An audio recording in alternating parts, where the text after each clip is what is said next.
Okay, right. So I'm recording this, all right? So now for question 4, okay? So you have this die, I'm going to toss it,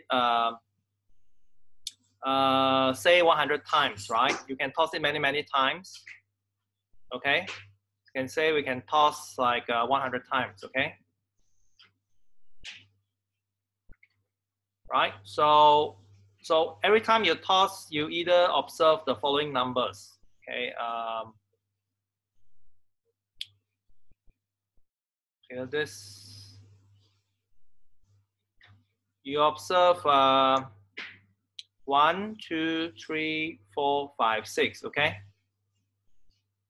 So you can count how many times you toss your die the first time, right? So maybe you get a 1. Next time you toss it, you might get a 4, or so on and so forth, right? So in 100 times, maybe perhaps you counted 30 times here, 15 times here, 15 times here, maybe 20 here, 10 and 10, right? For example. Okay, this is the observed. So the total is 100, right? Suppose you have tossed 100 times, okay? So the total is 100 times. So basically, you just take the relative frequency, right? You basically divide by the total. That will give you an estimate of the probabilities, okay? Use the relative frequencies. So this will be 0.3, 0.15, 0.15, 0.2, 0.1, 0.1, all right? This is just an example, okay? So you can find these probabilities by tossing the coin a large number of times. You count the observed number of 1, 2, 3s, and then you take the relative frequencies, okay? Right, okay, is that clear? Very.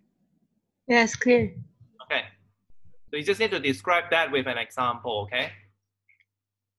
Right, okay, so then go to number 5, right? So,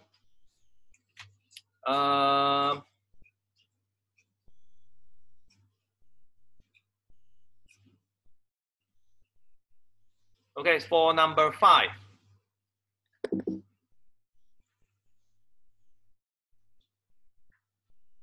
Someone is still trying to come in, let me see.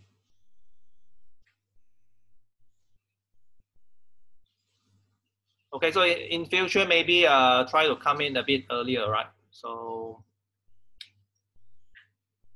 okay.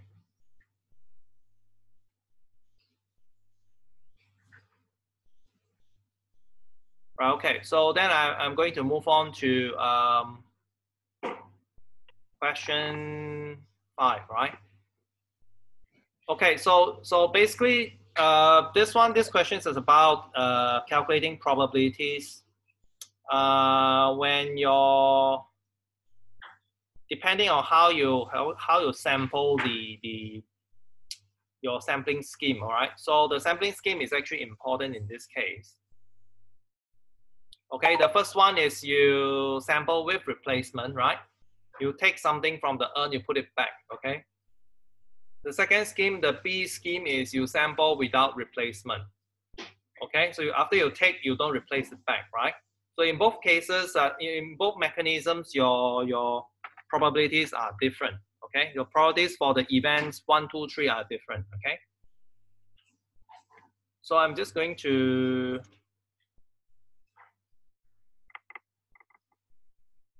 I'm just going to write this down a little bit. Okay, so in the first one, right? So let's look at the events. Okay.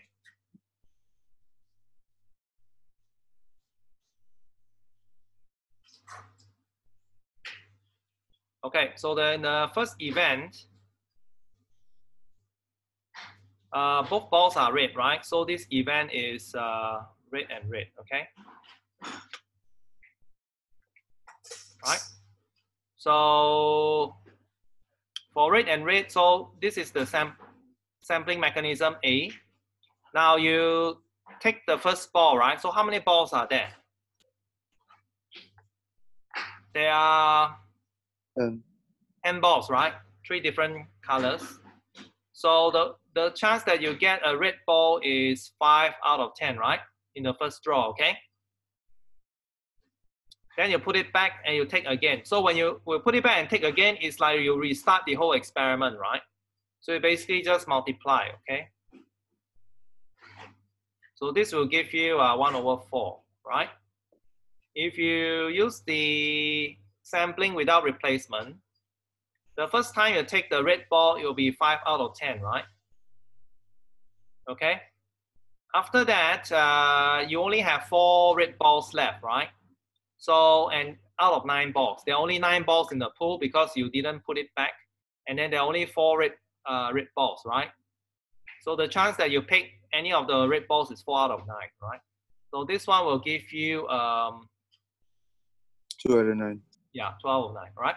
So basically, when you have replacement, you need to take care that you reduce the pool, and then you have to check whether the particular object that you want to draw has already been removed, all right? So you have to adjust accordingly. Okay?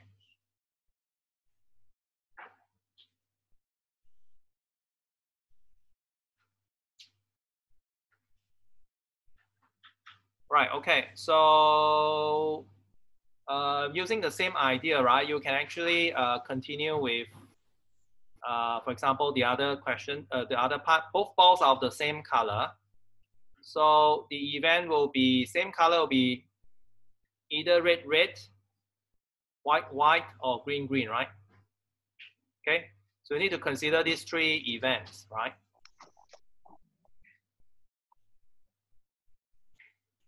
Right, so your events are, the event of interest is made out of these 3 sub-events here, all right? So the first one, the probability you have already calculated, right? It's this one, okay? So you just need to add up the probabilities for the other 2 events here, right? So for white, white, it will be what? Anybody wants to answer?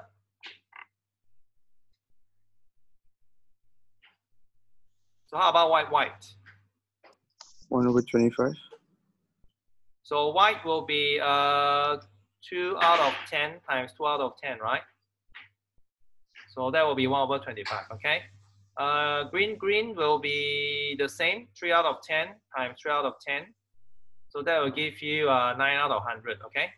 So then you add up these 3 numbers, right? You add up 1/4 plus 1 over 25 over 9 over 100, okay? So this will give you 38 over 100. yeah. So you give you 29. So it's 19 over 50. Yes. 13, 30. Am I adding it up correctly? 105, okay. That's 9 over 100, okay. So that will be 25 plus 4 plus 9, 13, so 38, all right? Okay? Yes. So if you do it for the sampling scheme B without replacement, then you have to adjust, right? The first one is still the same, but the second one, because you have already taken out the same ball, right? So it will reduce by 1, reduce by 1. So then you have something like 1 over 45. And this one is 3 out of 10 times 2 out of 9, okay? So that will give you 1 out of 15. actually it'd be better to put everything in the denominator, everything put 90. It's easier to, you don't have to cancel off here because then you have to multiply back again. So this will be 6. This will be actually 92, right? Okay. So you add up these 3, so this will be 90, 20, okay? So the other case will be you add up everything, you should get 6, 26, 28, okay? All right? Is that clear? Yes. Yes. Okay.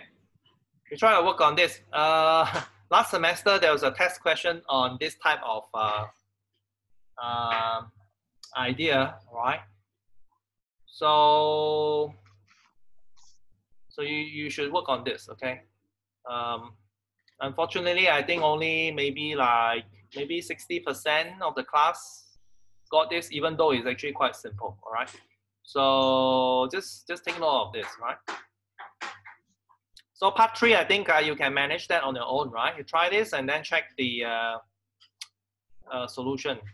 Basically, first ball is green, the second ball is not white. So basically, your event of interest is green, the first one. The second one is not white. So it's either green or green red, okay? Great.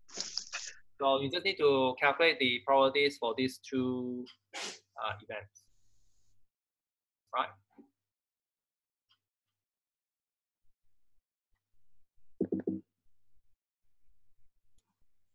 Okay, so now I'm going to move on to which other question? Let me see.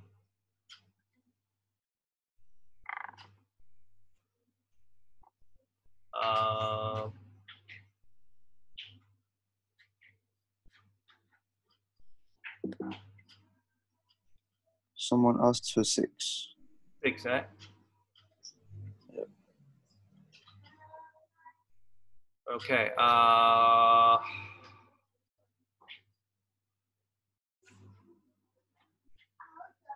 going to clear all my writings, right? Okay, 6.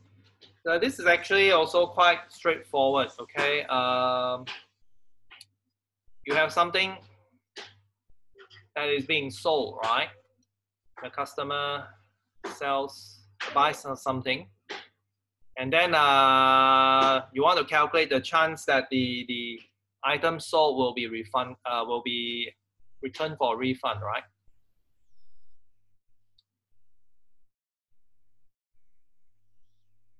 %5 of all items sold are returned for refund, okay?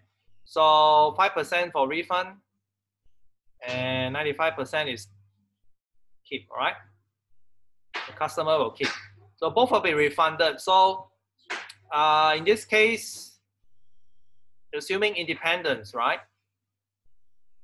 Okay, assuming independence, so chance that the first item is asked for a refund is 5%, right? By independence, you just multiply, okay? For first part. Neither will be refunded, so that means the customer keeps both copies. So yeah, by independence, you just multiply, okay? So that's straightforward. Then one of them will be returned for a refund. Okay, one of them, right? So it could be the first one or the second one, right?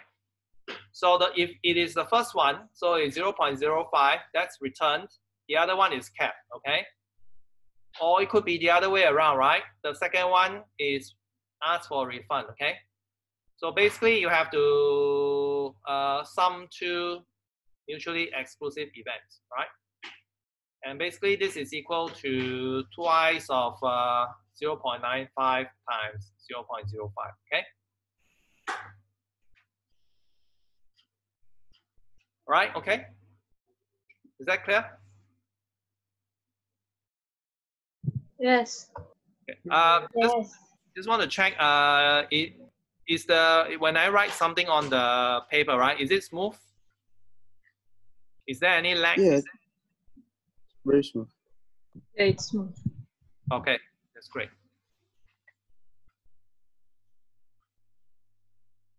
Right, okay, so what other questions are we going to talk about? Oops.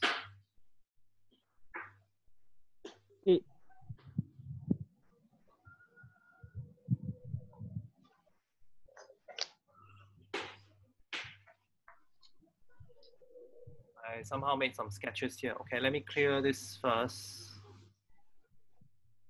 Clear.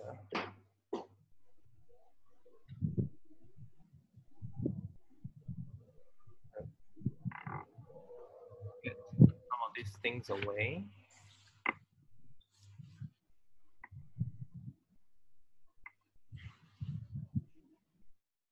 Okay, just ignore those things. I just made some sketches just now. Okay.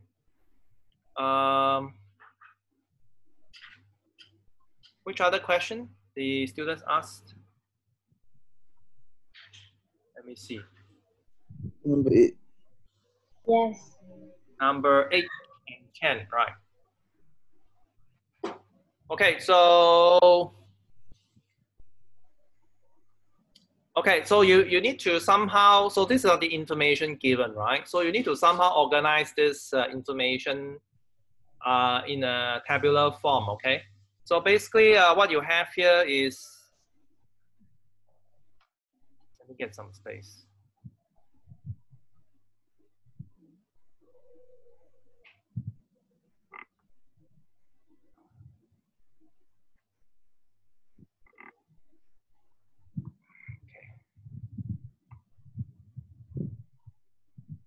Let me get some space here.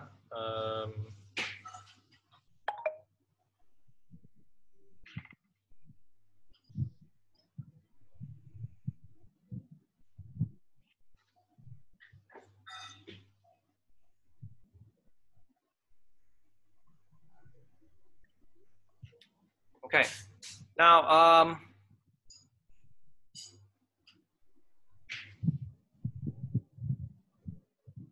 okay, the first one is whether, so you have two variables here, right? One is computer games, the other is reading, right? So first you can organize your data like this, okay? This is computer games, right? Whether you like or you don't like, okay? This is reading, okay? This is whether you like or you don't like, right?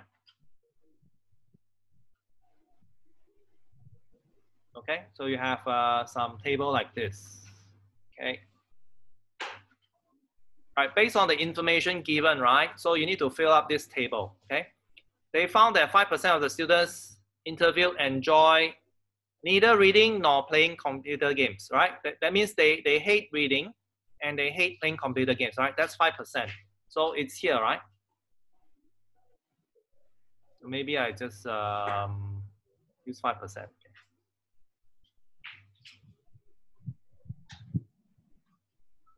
This is 5%, right? Okay. And then 60% enjoy playing computer games but not reading, right? So yes for computer games but no reading, okay? So it's this row and this column, right? So that's 60%. 15% enjoy both reading and playing computer games, right? So yes and yes, right? 15%. So you fill up this. You just need these 3 cells, right? So this cell here, you will know the value because they all sum to 100%, right? Okay. So this should be 75%, 80. So this will be 20%, right? Okay. And then you calculate the marginals. Okay. So the marginals here will be 35%, 65%. This is the column. This is what we call the column marginal, right? And these are the row marginals. So you have 75% here and 25% here. Okay. Right. So then you can proceed to answer these questions, right? Determine the percentage of students interviewed who enjoy reading, right? Those who enjoy reading will be this column, right? So you just read this column. Okay. So that's 35%. Then determine the percentage of students interviewed who enjoy reading or playing computer games, right? Reading or computer games. So that will be reading, enjoy, computer games you enjoy, right?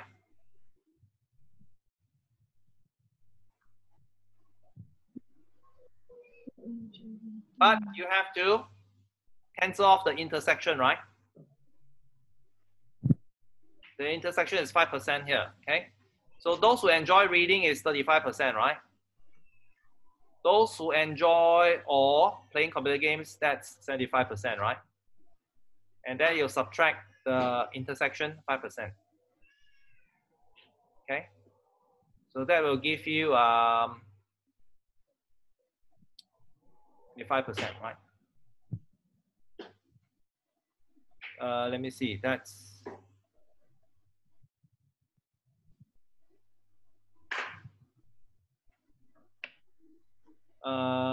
This is 25, right? Is it 25? Let me see. This is 50. Yeah, it's 25. It's 25. Oh, that's 15. This is actually 15, right? 15. So 75 minus 15 will give you 60, right? So it's 95. Okay.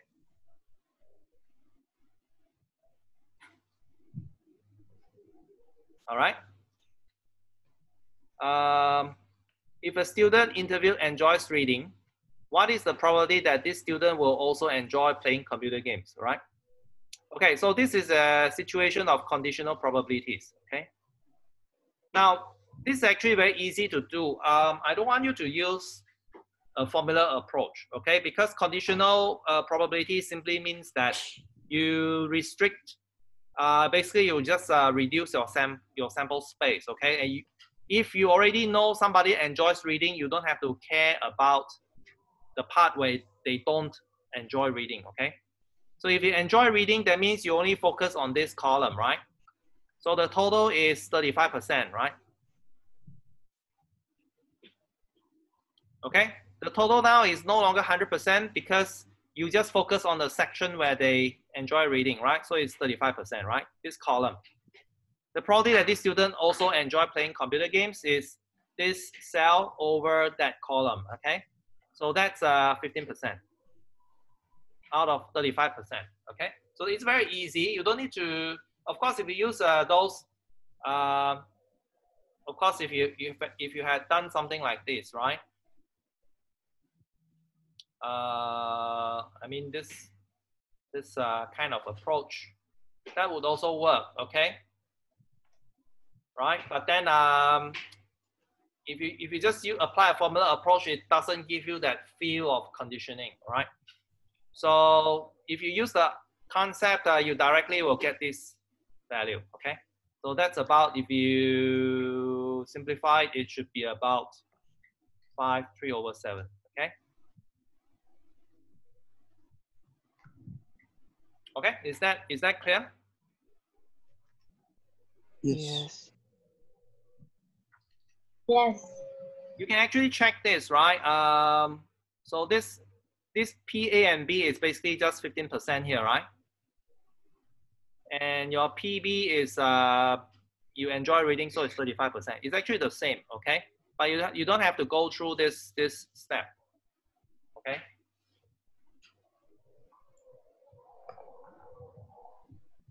So okay, then the let me see what's the other question. 8 and 10, right? Let's move to 10.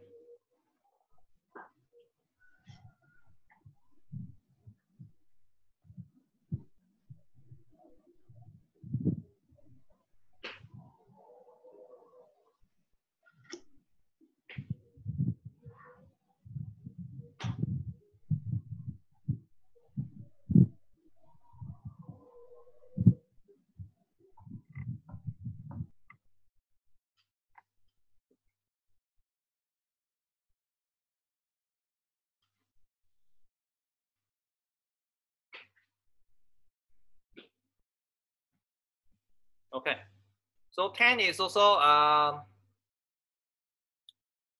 trying to assess your understanding of conditioning, right? Okay, based on the table. Okay, so you have this table, right? Okay, on the one side is the sales ability, right? So there are 3 levels: below average, average, and above average. And then on the other variable, you have potential for advancement, right? Fair, good, or excellent. And those are the counts for the different combinations, right? So for example, the first, like for example, this value, right? It means there are 16 people who have sales ability that are below average, but the potential for advancement is fair, okay? Right? And these are the marginals, right? These are the row marginals. And these are your column marginals, okay? Right, okay. So if you randomly pick someone from this pool, right, okay, find the probability that this salesperson has average sales ability. Okay, if you randomly pick anyone, so it'll be 500, right? So out of 500 people, how many of them have average sales ability? Average is this column, right? So that's 150, okay? You just need to focus on this column. Sorry, this row. Okay, where the row is, the sum is 150, right? So this is easy. Then excellent potential for advancement, right? So then excellent potential for advancement is over this column, right? So out of 500 people, you have 202, okay?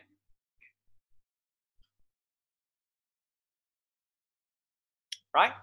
And then number 3, good potential for advancement given that he or she has average sales ability, okay? So this is a conditioning, given that. The conditioning. So when you have conditioning, right, this is how it works.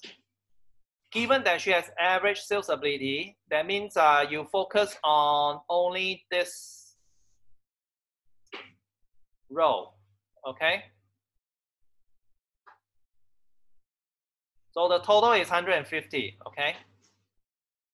Then which one has good potential for advancement? Good is over here, right? Therefore, it's 60 out of 150, okay? So the conditioning works by focusing on particular rows or particular columns, all right? So this is the focus, okay? So it works on either the columns or the rows. So once you get this idea, it's really simple, okay? Then we have a few more examples of that. Now this conditioning is fair potential for advancement, okay? Fair potential, you are conditioning on here, this column, right? So the total is 154. And below sales average is 16, right? 16 out of 154, okay? Because this corresponds to people who with below average and then with fair potential for advancement, okay? So 16 out of 154, okay? And then number 5, above average sales ability and has excellent potential for advancement. So this is a joint event, right? Average sales and excellent potential, right? Average and excellent, so it's here. Okay? So out of the total, so that will be 45 out of 500, okay? And finally, 6, either above average sales ability or excellent potential for advancement, right? This is an or. Okay? Now, let's look at this. Are these two events mutually exclusive? Explain, right? Firstly, we look at above average. It's here, right?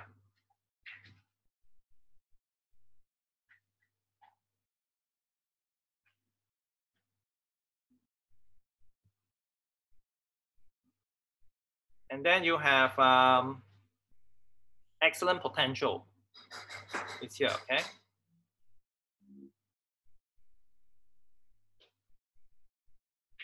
Right? So for those above average, right? There are 300 out of 500 of them. For those who are excellent potential, you have 202 out of 500, okay? But then you see that over here, right? They have some kind of a common intersection here, okay? They are not independent, right? because some of the excellent people, they might also be above average on the sales, right? So this probability, so this or this will be 305 over 500 plus 202 over 500. Subtract the common part, right, which is 135 over 500, okay? Right, so are these two events mutually exclusive? No, right? Explain, well, the explanation is very clear, right? Because the joint, right, excellent and above average is not 0, right?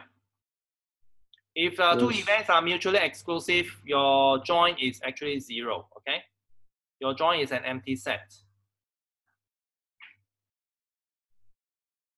Okay?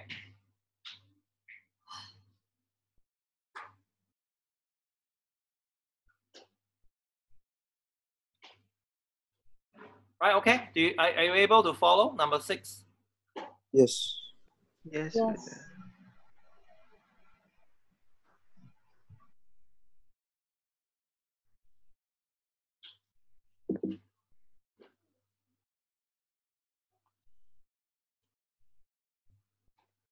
So, okay, then I'm going to finish off part B and C, right?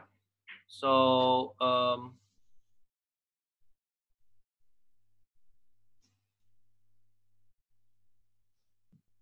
okay, part B. Are the events above average sales ability and below average sales ability mutually exclusive, right? Below, above average is here. Below average is here, right? Are they mutually exclusive? Yes. Of course, right? Basically, these are just different levels of a category, right? If you are below average, you can't be above average at the same time, right? It's just like if you have sex, right? Sex, male and female. Okay. Of course, male and female are mutually exclusive, right? I mean in the normal sense, okay? If we just talk about chromosomes, right? Because So if you are male, you can't be a female, and vice versa. Okay, so clearly they are mutually exclusive, right? So this is basically just yes, they are mutually exclusive. Explanation is very simple, right? They can't occur at the same time, right? They can't occur at the same time. So therefore, they are mutually exclusive. Anything that cannot occur at the same time simultaneously will be mutually exclusive. Okay. And then C, are the events good potential for advancement and average sales ability independent? Good potential for advancement. So that will be this one, right? Average sales ability will be this one, right? What do you think? Are they independent?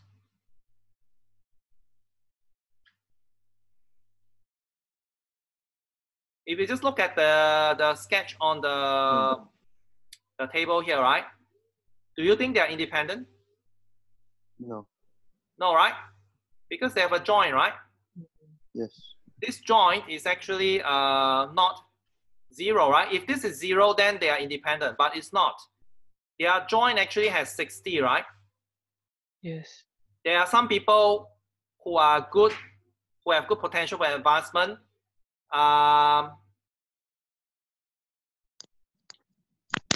Okay, let me see.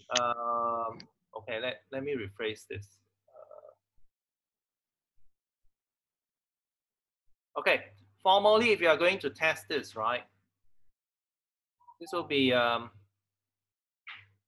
good potential, right? Okay.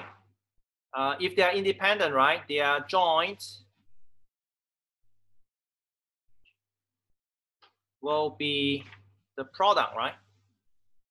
Yes. Okay, which means now you can check this, right? Check this whether this is true. Okay. Now good and average is the joint is 60 here over 500, right? The left hand side. Okay. How about your right hand side? your right hand side is equal to probability of good times probability of average. Okay, that if they are independent, they should be you should be able to apply the rule. Okay, now P good is this one, right? 144 over 500. Okay, P of average is 150 over 500, right?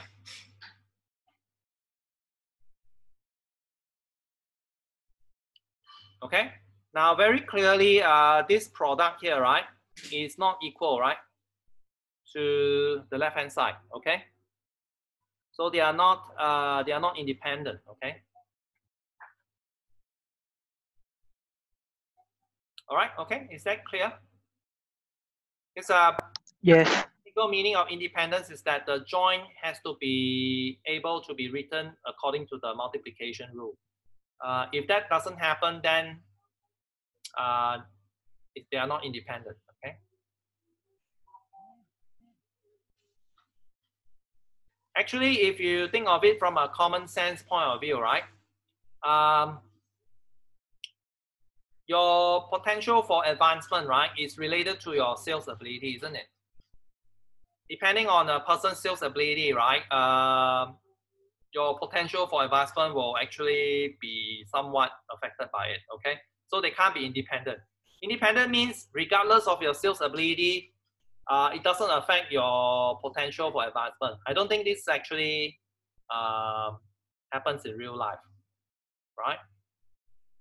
Okay, so the data actually here they coincide with our intuition. Yeah. All right. Okay. So this is tutorial 3. So I've discussed this.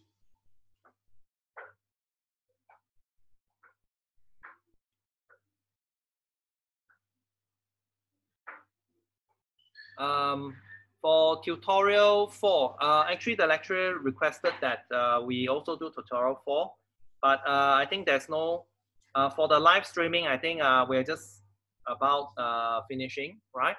So I'll make a separate video recording and I'll provide you with the links, right? So what you do is you send me the questions in tutorial 4 that you want to discuss, all right? Okay, and then I will talk about that, right? So I won't go through the whole set of questions because some of them are basically just exercises, which you can actually do very easily, okay? So send me the questions that you want to discuss, okay, on Flock, and then I'll make a video and then give you the link later, okay? So I'm going to stop the recording now.